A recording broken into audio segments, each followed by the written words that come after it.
So it's time to start assembling the rear axle. Just like the front axle, what we're going to do is we're going to install our shocks as well as the 4 links in the half shaft for the drive shaft. I'm going to start off with tonight with the drive shaft, installing that.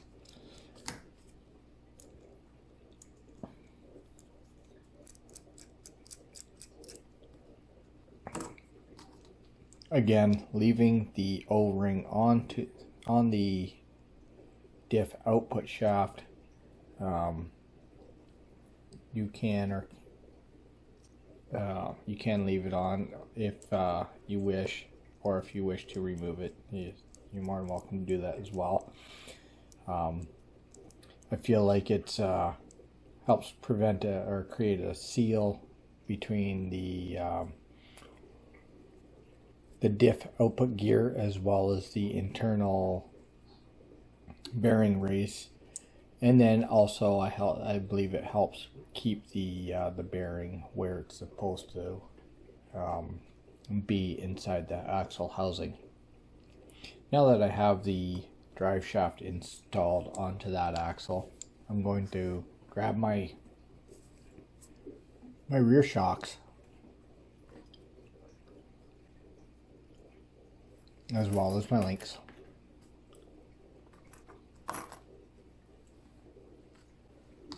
Starting with the lower shocks, or the links themselves. I'm going to install the shocks using the longer screws that MEUS has provided. I'm just going to slip those into the hole. And then taking the longer links with the bends, making sure that the word MEUS is situated so that once it's installed, it is in the correct orientation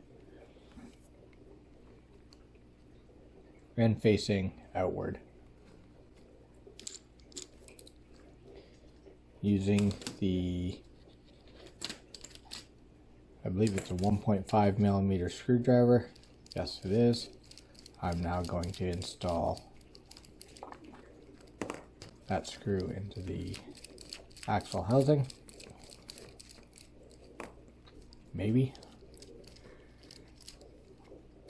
What is going on?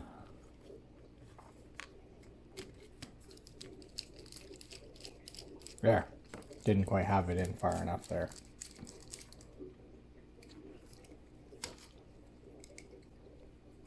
Flipping over to the other side, grabbing the long screw. This screw, if you're questioning it, is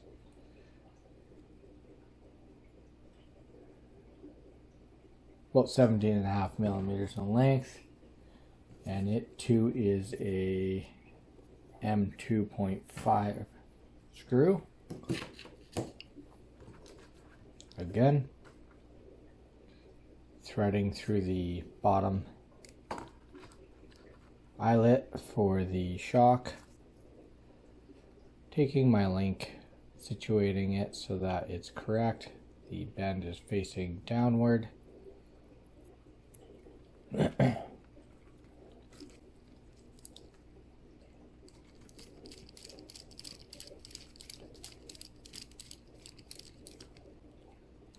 And there we have it. We now have the 2 lower links installed. Now moving on to the outer links.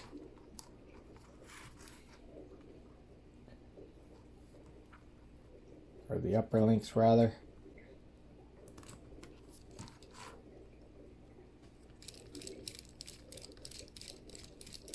It's nice that MEUS has tapered these 2 trusses on the rear axle to give you better articulation with your suspension travel.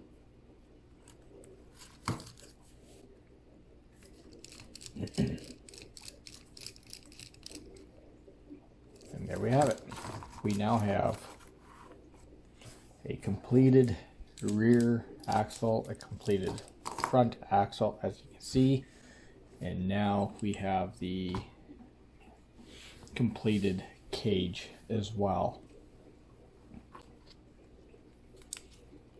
Now I'm going to flip the cage upside down, and I'm going to start by assembling the rear drive line, the rear axle, to the buggy. I'm going to take all my links,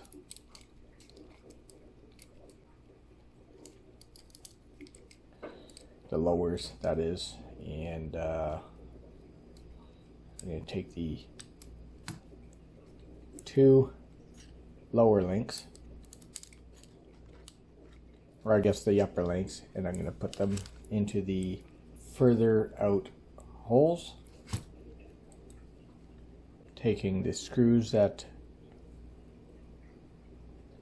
were provided by MEUS. These screws are, let's see here, about 14 millimeters in length.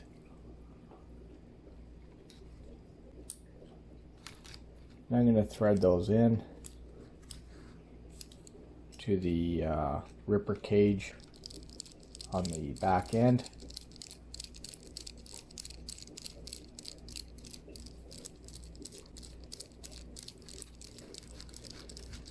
Going all the way through and into the center skid plate itself.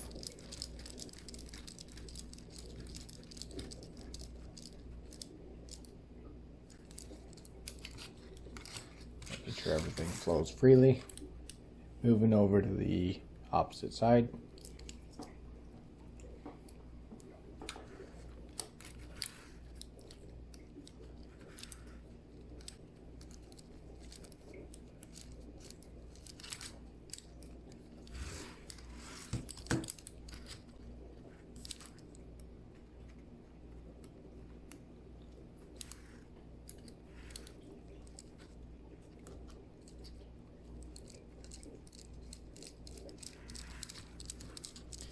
There we have it.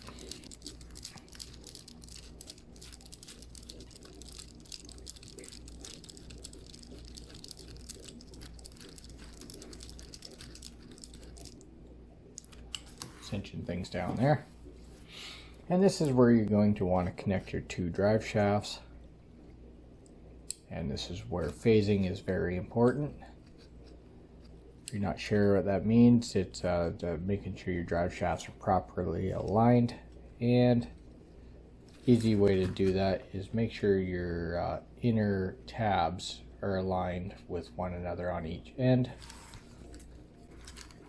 I can now take the outer links, or the lower links, and put them into their respective holes on the skid plate using, again, the M2.5 by I believe 14 millimeter screws, whatever the lower links were, or the upper links were, same screw.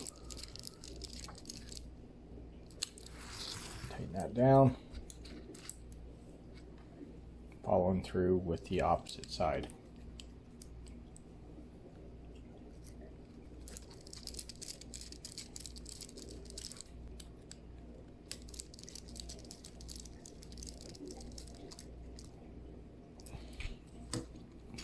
We now have a flowing drive shaft or axle assembly. I'm now going to take one of these screws that's provided with the shocks. You use whatever you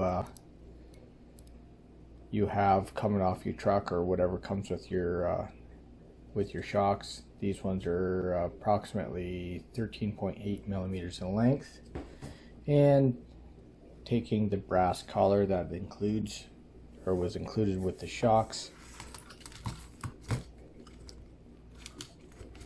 I'm going to thread the screw into the shock eyelet, followed with the brass spacer. And this is where you're going to want to choose a hole. For myself, I'm going into the center absolute bottom hole, and threading that in. So now that that's done, I can turn around the buggy, repeating the same process as I did on the last shock. Starting off with the screw, putting the spacer in. If you have any badging on your shocks, you're going to want to try to keep that on the outside. In my case, I have the word MEUS, or the MEUS logo rather. So I'm going to make sure that's positioned on the outside. The shock seems to be giving me a hard time. And taking my 1.5 millimeter screw, going into the same hole as I've done on the opposite side. So the center absolute bottom hole in this case, and that's where I'm going to insert that screw.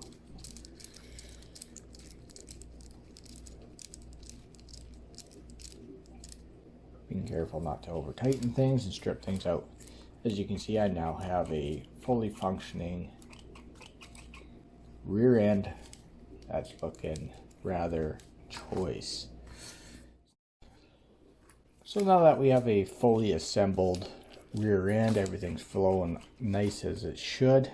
It's now time to move forward to the front axle, and this is where it's going to get real tricky with all the components. Now you got the servo to fight with you. You got the shocks, the servo lead, everything to take into consideration. So it's going to take a little bit to get into position. You're going to want to make sure your phasing is correct. And then starting with your lower links, going to the outer holes. It's important to start with your lower links. You're going to kind of want to start your screw into the hole and then position your link. Oops.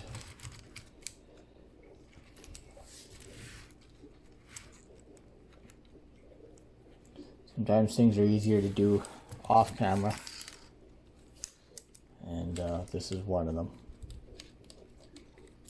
So again, starting with your upper link, getting that situated, get your screw,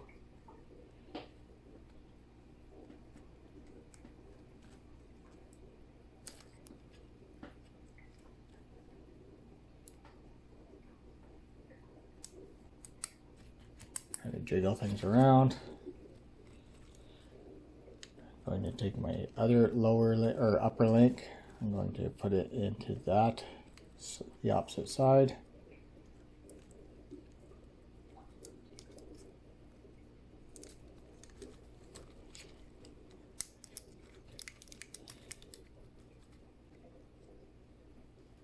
Grabbing the screw.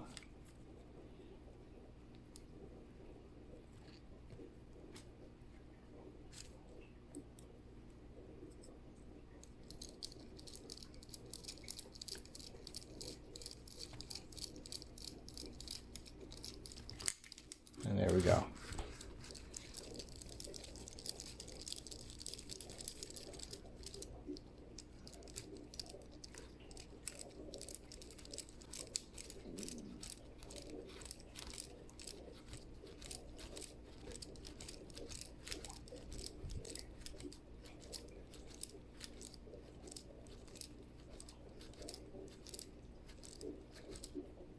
Being careful not to over tighten things.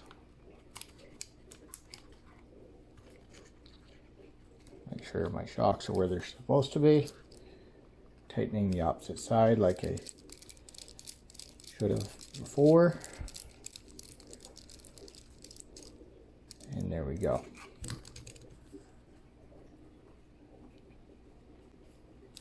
Taking the last two screws and fastening the lower links to the transmission mount. Just going to start that screw, and then I'm going to move over to this side here.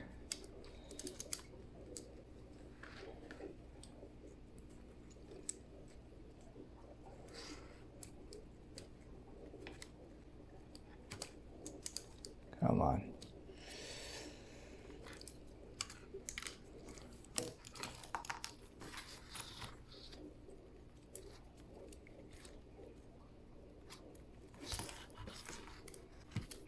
There we go.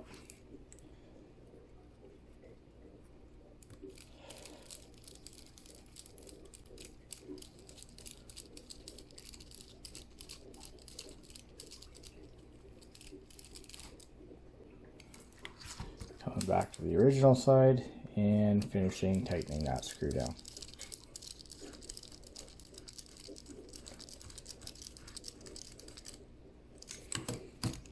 It is now time to look after the shocks. Same thing with the rear. You're going to have a spacer as well as your screw, which is 14 millimeters in length.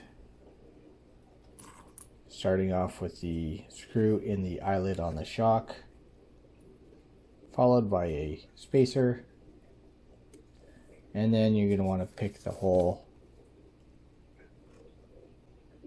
of your choice.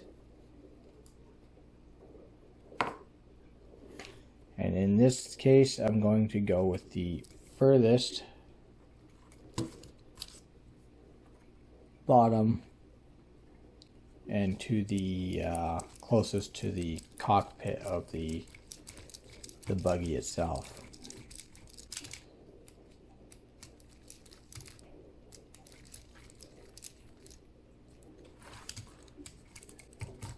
That side. Oops. There we go, hitting the camera.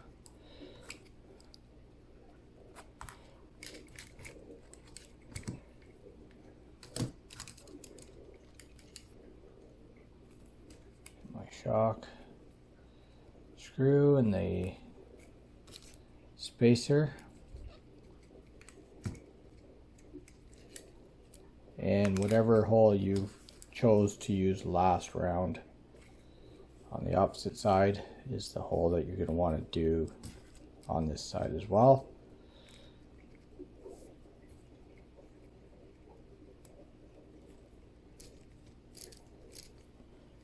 And there we have it.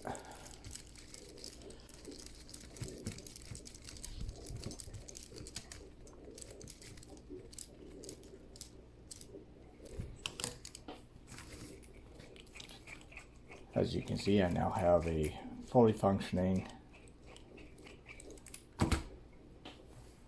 chassis, and I'm ready to put the tires on and then work with the electronics. So for the tires, I decided to go with the MEUS 1.2s with the brass wheels.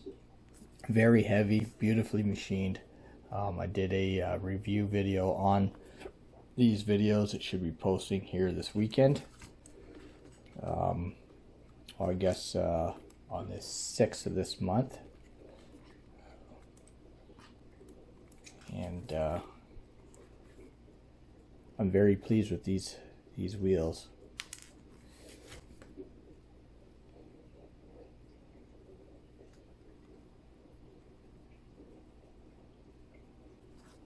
These wheels are, tires are a directional tire, so you're going to want to make sure you have them in the right orientation.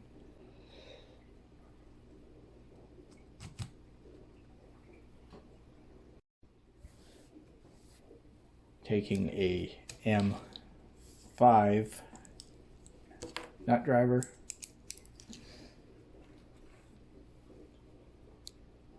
and inserting the nylon lock nuts. These tires are a foam filled tire, not vented. Some people choose to vent their tires. I don't, for the most part. I've never had any problems with the the tire's imploding. I'm sure one day I will, but up to this point I've been lucky.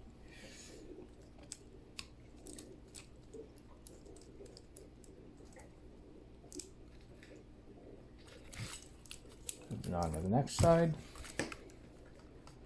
Popping my pins in. Oops. Guess we'll do the rear first.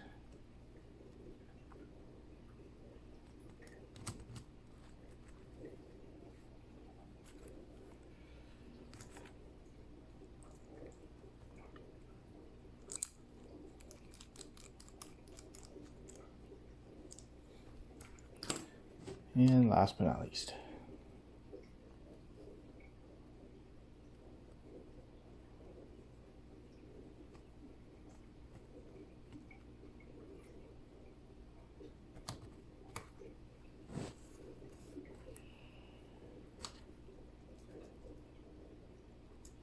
if you're interested in these wheels, I will include a link for the review video at the end of this video, and for any materials that I've included in this build, I'll leave the links in the description box for those of you who want to build a replica to this or something very similar. Got all the servo leads in there. As you can see, everything flows nicely. Lots of articulation.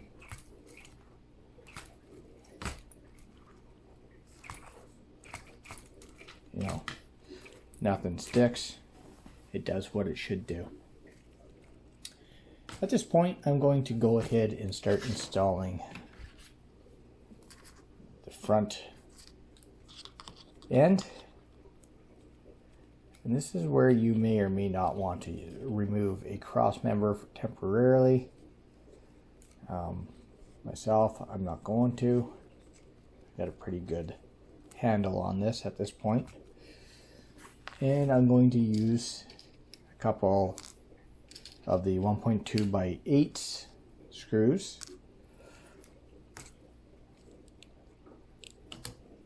With a, let's see here, 1.3 Allen wrench. And these screws are going to go into the upper holes.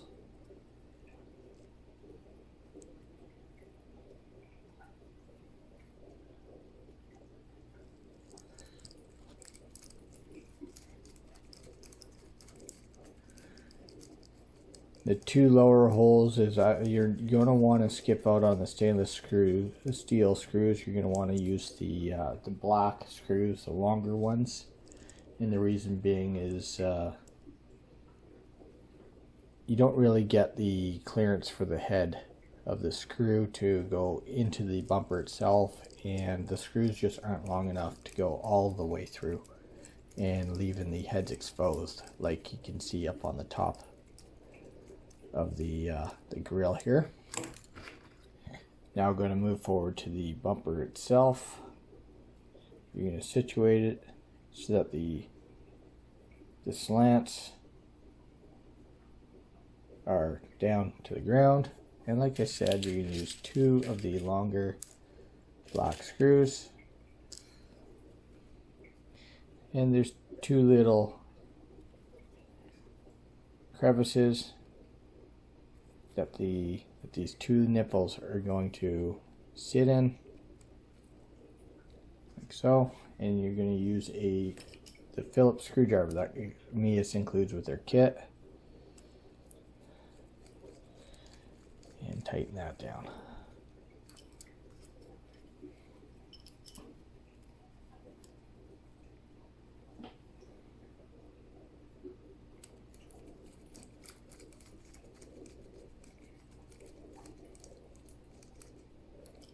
And there you have it. We now have a rolling chassis with the front end all completed. At this point, you can now install your electronic speed control, if you haven't already done that, your receiver. Myself, I'm going to do this off camera because you kind of need to concentrate, and then I'll bring it back in afterwards. So I kind of now have my electronics situated where I think I want them. There is going to be a little bit of finessing required to situate everything, but it is now time that I can install the cockpit, the seat, whatnot. And to do that, if you have the upper light bar, you're going to want to kind of hold your wire to the side. If you haven't zip tied it, you may want to zip tie it.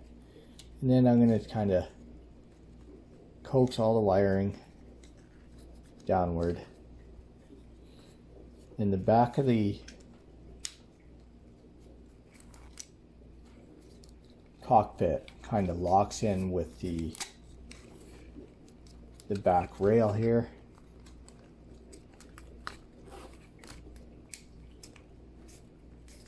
And let's see here, might have to resituate the wiring.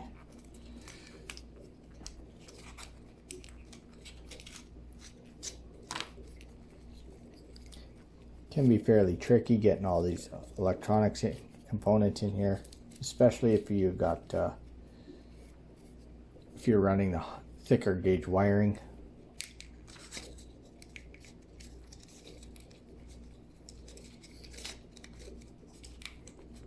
There we go. Ah.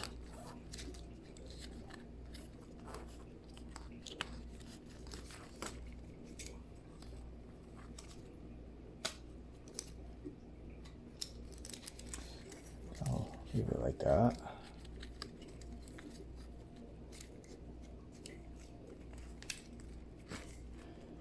And then from here, what you'd want to do is kind of dry fit your light.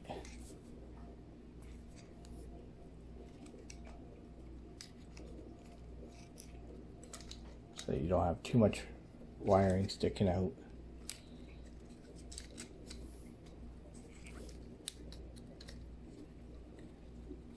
Make sure you're not cutting off any wires.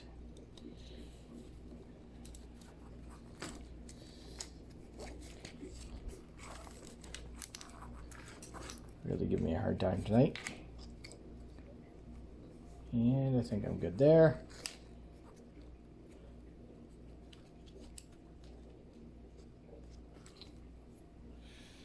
And for screws, you're going to want to put 2 screws down into the top plate here. And those screws are the 5mm screws and 1.2 by 5s.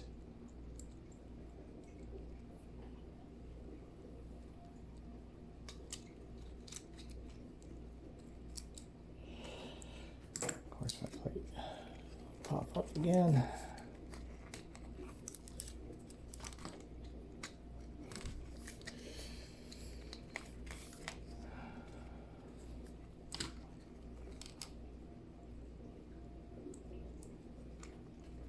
If you're using your stock electronics, this stage should be fairly easy compared to what I got going on.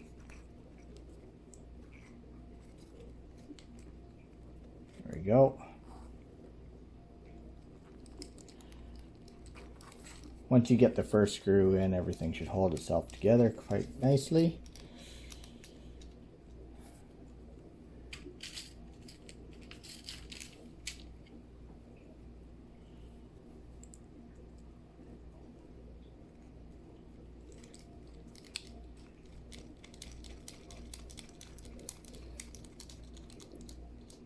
And before I go any further, I'm just going to quickly test out the electronics, see if I've hurt anything. Got my lights, got my fronts, as you can see. And then, like I said earlier, Here's the control board for the light bar. See where the button is here. It's kind of hard to push. See here. There it is.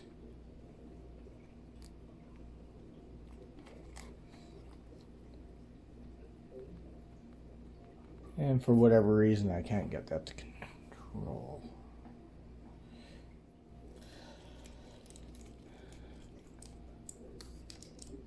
I think I got the light bar plugged in the wrong way.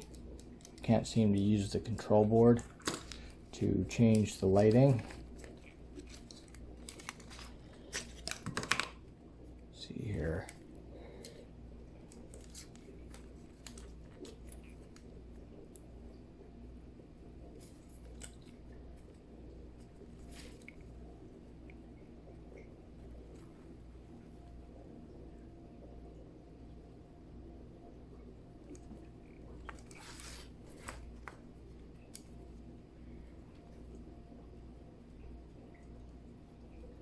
There we go. So as you can see, I now have a strobe light. I got the kind of like a Tron light. And an emergency light. It's pretty cool. A rainbow light.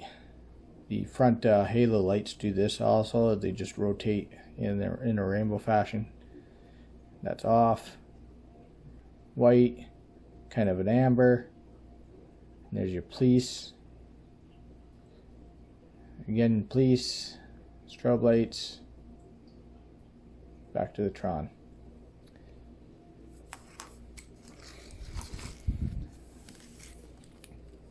Alright, now I'll try to fight to get this all back together again. I'll bring you back after. You will require 2 M2 screws to install the light bar.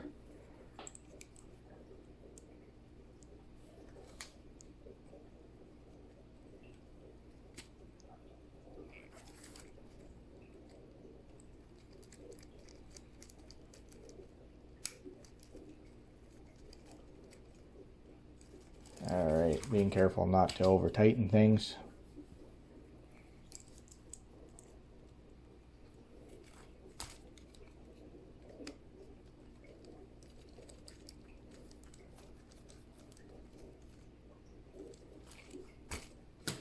And there you have it. I have this switch set up in such a way that it can be pulled out. Same with the power switch for now. The power switch, I'm going to relocate that at a later date. But I now have a buggy that looks fairly well complete. It is now time to install the hood. And from there you're going to require 2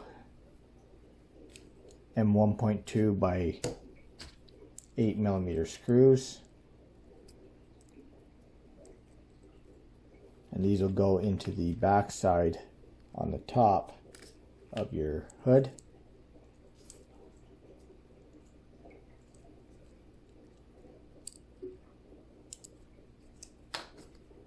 Helps you have the right screwdriver bit.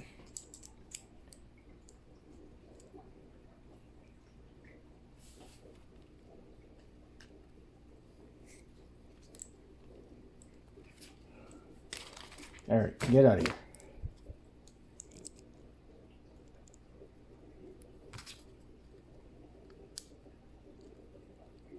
Just going to start these 2 screws here.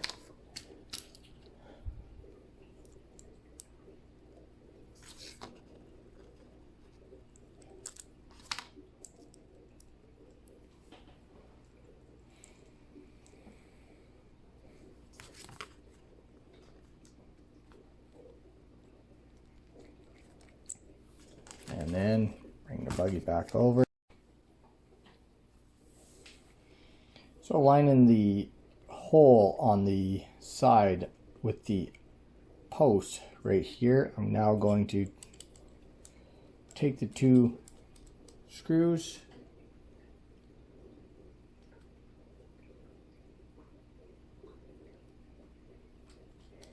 and thread them down all the way.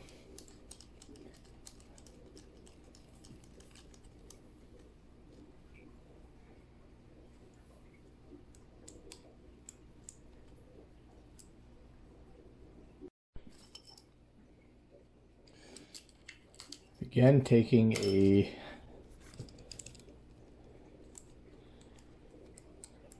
M1.2 by 8mm screw and threading it into the other side.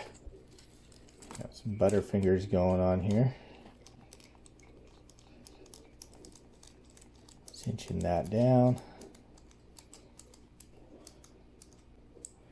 I'm now going to take two M1.2 by 5 screws and thread them into the side panels.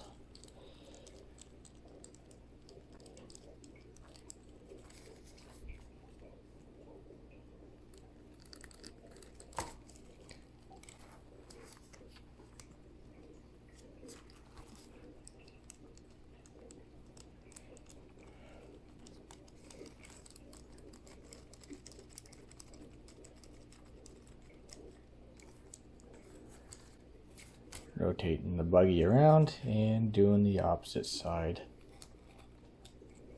You may have to push down on the corners of the hood to get them to actually go into the proper holes on the uprights. Now that that is finished, I can now go ahead and insert the 2 screws that are way down in here. Like I had mentioned before, there's one on this side and one on that side, and this is where you're also going to want to use the M2 by 5s, M1.2 by 5 screws, and it really helps to have a extension for your screwdriver so that you can get down in between your links. Otherwise, you got to remove your links off your drive shafts, or sorry, your axles.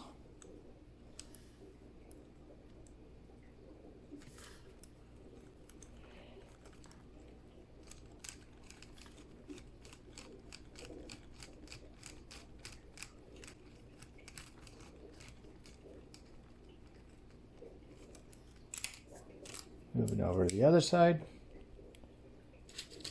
and doing the same.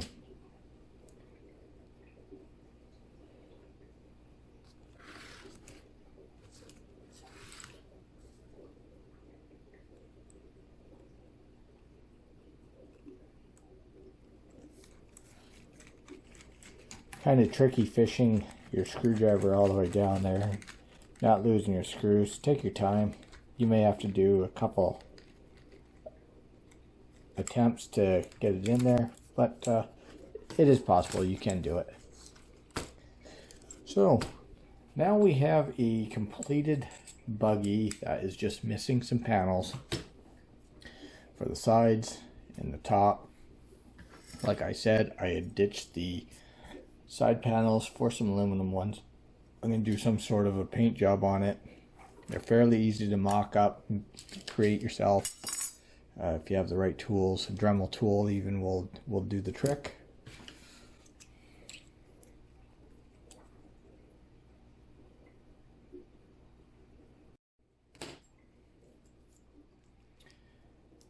I am now going to install the 5 screws per panel, starting from the back, and I'm just going to loosely put them in until I get everything all lined up.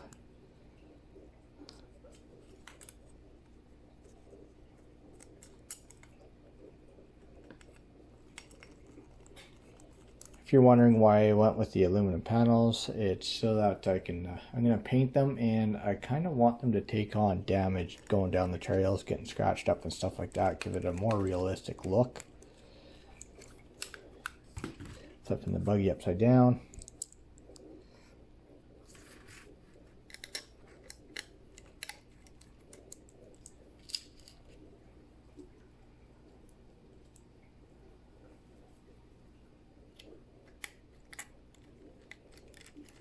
There we have it.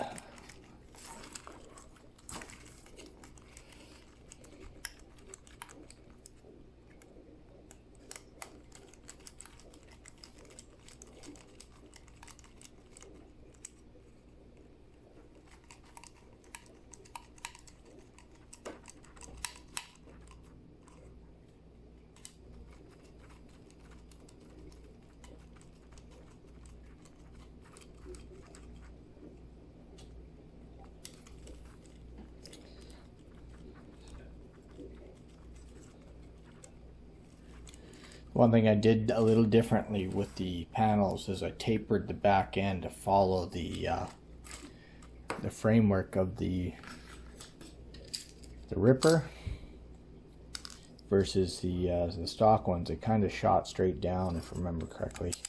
Didn't really seem to flow with the body lines, if you know what I mean.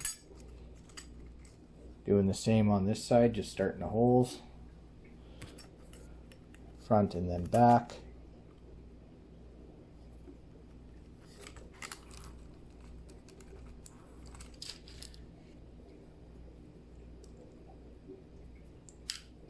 Too long.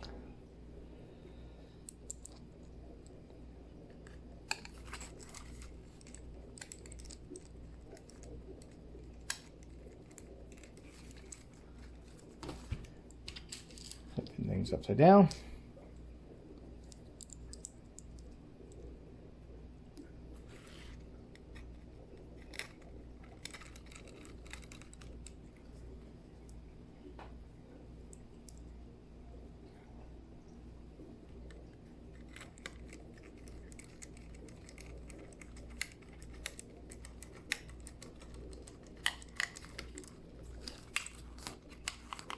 Now, if you're wondering what I plan on doing with the battery lead, I'm going to make it shorter, obviously, and it's going to come out where it is right now. Sorry for hitting the camera there, getting you guys a little dizzy. Anyhow, as I was saying, I'm going to cut a little shorter and put a new end on it. And I don't have a battery that fits this yet, obviously. That's why I've been doing testing with this Gen Ace 2200. I have found, I think there were 1100 60C with 100 burst rating. That'll fit this battery tray. It's almost perfectly. So hoping to bring a couple of those in, and I think they'll do very well on this. They're 2S LiPo, which is unfortunate. I was hoping to get a 3S, but I can't seem to find a big enough one that'll, or a small enough one that'll fit this tray. Anyhow, there you have it. We now have the two side panels on. I'm now going to temporarily put the top panel on. Like I said, I do plan on making an aluminum one. I have the piece of aluminum already set aside to cut the shape into. But for the sake of this video and closing this video off, I'm just going to install the nylon one and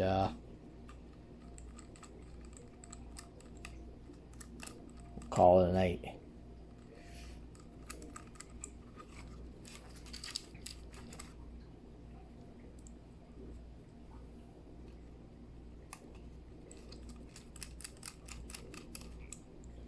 Again, just loose fitting the screws until I get the panels or all the screws in, and then I'll walk around the panel and finish tightening everything up.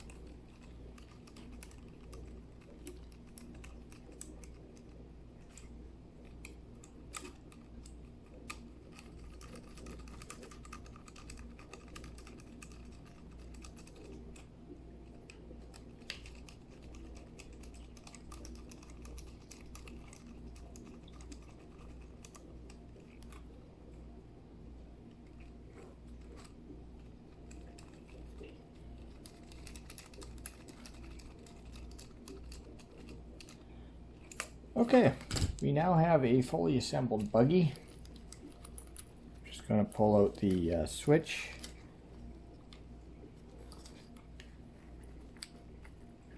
For both the lighting as well as the electronic speed control. Get a battery plugged in here.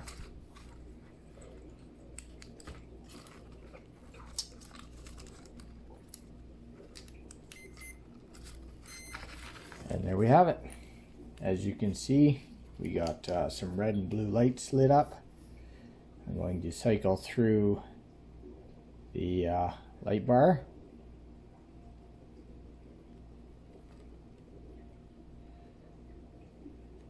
Always a trick finding these lights. And as you can see, everything's working all nice. That's my favorite setting there. And then I got the red halo lights lit up, but like I said, you can change that on the remote. We got the blues going on, purple, aqua, and then we got the rainbow effect there. Strobing lights that cycles through all the different colors. The inner lights that are strobes. Then we got multicolor slowly working its way through the cycle, and then off.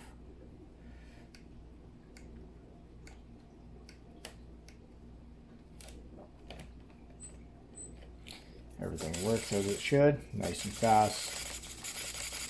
Servo action there. I do got to adjust my speed controller. I got no reverse at the moment, but that's just a small detail. If you're still around, you know, thank you very much for hanging out with me tonight. If you were building along with me, you know, hopefully I didn't mess you up too badly. And if you learned a trick or two, you know, leave a comment down below. If you have any questions or comments in regards to this video and this build, please feel free to leave them down below. I'll gladly respond to you as quickly as possible.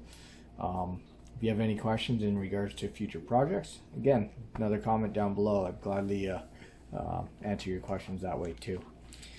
If you haven't already subscribed to my channel and you want to see more content like this, please feel free to subscribe to my channel. If that's not your thing, then hopefully I'll see you back in the future. But for now, hope you have a good night. Bye for now.